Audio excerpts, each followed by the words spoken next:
Well, it is Sunday afternoon, and I am in the office getting ready for a busy week that our law firm will be having in Pennsylvania and New Jersey. Have several court cases this week in both states, and we'll be do a lot of driving this week. This morning, I was in North Jersey with my son. He had an ice hockey game. His team didn't win, but they played very hard, so we're very proud of the kids for the effort that they put in. Had some questions about the recent Philadelphia equity driving law that the mayor signed into. I hate to even use the word law, but that was signed in Philadelphia. And people have asked me what effect that will have on prosecutions in the city.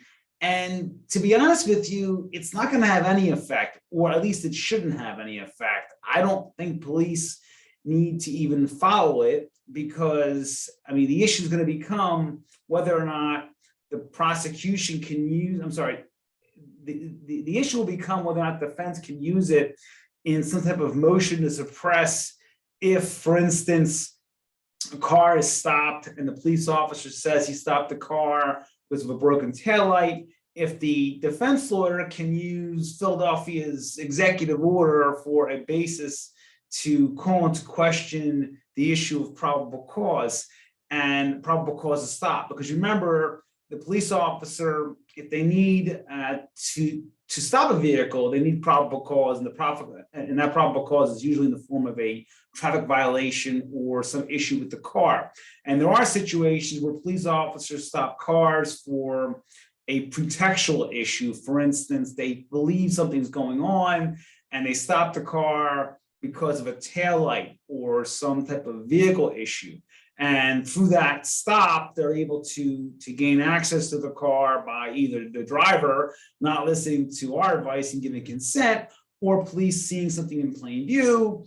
Or there are situations where they find a probable cause and they can search. Now, remember, in Pennsylvania, warrantless searches, unlike New Jersey, are now once again illegal. So if police do believe that the car contains contraband, they still need a search warrant. But the issue is right now with this Philadelphia driving equity law, if it's going to do anything. And I don't see it changing anything, because I can't see it being cited in a motion to suppress. If it is cited by defense in a motion, I mean, the state law is still very clear. And really, when it comes to issues that will be decided by the court, they're going to follow the state law and what's in the rules of procedure with regards to reasonable suspicion and probable cause. And that's all based on, one, the statute, but more importantly, previous court cases which interpret those statutes. And obviously, going back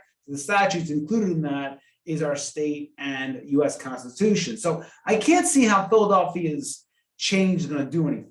I mean, obviously, I guess it'll change things as far as police stopping the car for some, reason, just because the car has an issue. But in situations where a more serious crime is occurring and police have reason to think that, but they don't have enough to stop the car, that's still going to happen. So I can't see Philadelphia, changing anything with regards to this legislation. And to be honest with you, obviously I represent people charged with crimes, but I can't see why Philadelphia would even do this. I mean, they have so many problems in the city, and it's really something that's really a non-issue. I mean, you already have problems with violence and just issues with regards to policing, and now you pass something that only complicate the issue. So I really don't understand it at all, but it's not going to change things as far as the way cases are handled in any court in Philadelphia, or at least it shouldn't. I mean, I can't see it being a basis for any type of legal motion. And if a defense lawyer tries to cite it, I think a prosecutor, if they know half of what they're doing, will simply cite case precedent in Pennsylvania, and that will supersede anything that is written into Philadelphia's